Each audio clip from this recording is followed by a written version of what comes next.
de la palabra. Misal diario para el pueblo de Dios.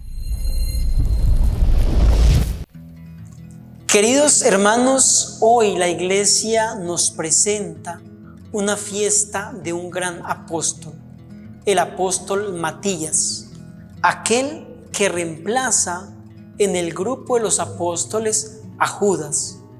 Por eso la narración de los Hechos de los Apóstoles en este capítulo 1 que nos narra Lucas, quien es el autor de este texto, nos va a mostrar la necesidad de que el grupo de los 12 sea completado. Y por eso Pedro toma la palabra, citando las Escrituras, hace referencia entonces de que aquel lugar tiene que ser ocupado.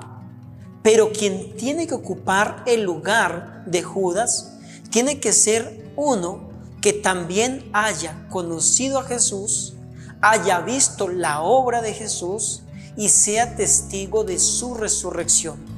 Y más que testigo de la resurrección, porque recordemos que la resurrección como tal no tiene testigos. Nadie vio cómo fue la resurrección, solamente una tumba vacía.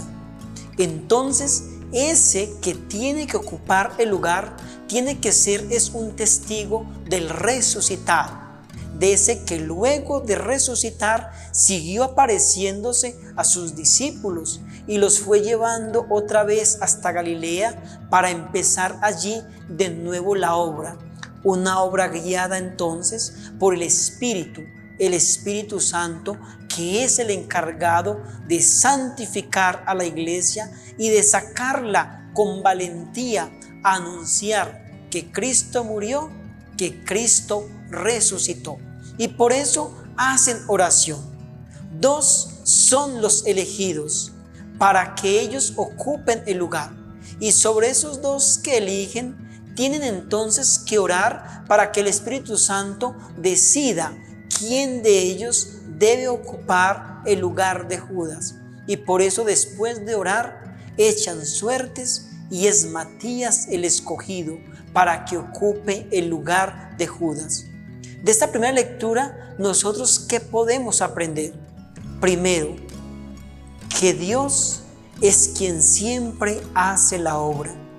Que a veces los seres humanos podemos fallar, como falló Judas, pero que la obra tiene que seguir y por eso se escoge a otro para que ocupe ese lugar. Y en ese sentido, los 12 sean testigos clave del resucitado, anunciando con su propia vida, incluso dándola en sacrificio para que Dios sea todo en todos. El salmo que hemos escuchado, el Salmo 112, decíamos: alaben siervos del Señor, alaben el nombre del Señor. Y por eso este salmo nos invita a nosotros a que seamos esos hombres capaces de alabar a Dios por las cosas buenas que nos pasan y también las difíciles. Israel vivió momentos de mucha angustia, momentos de desierto, momentos de esclavitud, pero no por eso dejó de alabar a Dios. Se dio cuenta también de que era necesario alabar a Dios, porque es un Dios que es capaz de elevarse en su trono y es capaz de mirar desde el cielo a la tierra. Es un Dios que se fija en cada uno de nosotros.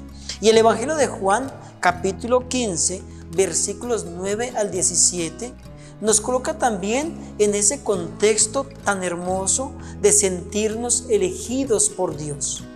Dios es quien nos elige para ser sus testigos y por eso nos invita a amarnos unos a otros, pero también para que demos fruto y nuestro fruto sea abundante. Y por eso les dice Jesús a sus discípulos: vayan y den fruto. ¿Cuáles frutos podemos dar nosotros en este tiempo? Primero, en este tiempo de mayo, volver la mirada a María. María, aquella que fue capaz de escuchar y decir sí a Dios. Y en ella aprendemos a cumplir la voluntad del Padre, quien nos elige para que demos fruto. también nosotros en este tiempo de pandemia que estamos viviendo, también tener sentimientos aquellos que nos hacen capaces de sentir el dolor de la persona que sufre, de la mamá que ha perdido un hijo, de los hijos que han perdido a sus padres, del papá que ha perdido a su esposa y a sus hijos, de los médicos que pierden la batalla contra la enfermedad, de los médicos que también se alegran porque han sido capaces de vencer allí en las unidades de cuidados intensivos a esa enfermedad. No solamente el COVID-19, sino también el cáncer, el SIDA, tantas enfermedades que hacen daño al ser humano. Y entonces nosotros también hemos de tener sentimientos de bondad para los hermanos que sufren. Pidámosle pues a Dios que tengamos frutos de misericordia, de sentir con los demás y de ayudar a los otros. Síntesis, primera lectura. Dios es quien hace la obra y escoge siempre a otros, por si nosotros fallamos, los otros no fallen y la obra de Dios siga adelante. Con el Salmo alabemos a Dios por su inmensa grandeza y con el Evangelio de Juan sentirnos llamados a dar frutos y frutos en abundancia. Suscríbete a nuestro canal, no olvides activar la campanita. Encuéntralo en nuestra librería virtual y red de librerías San Pablo. Más información, sanpablo.com.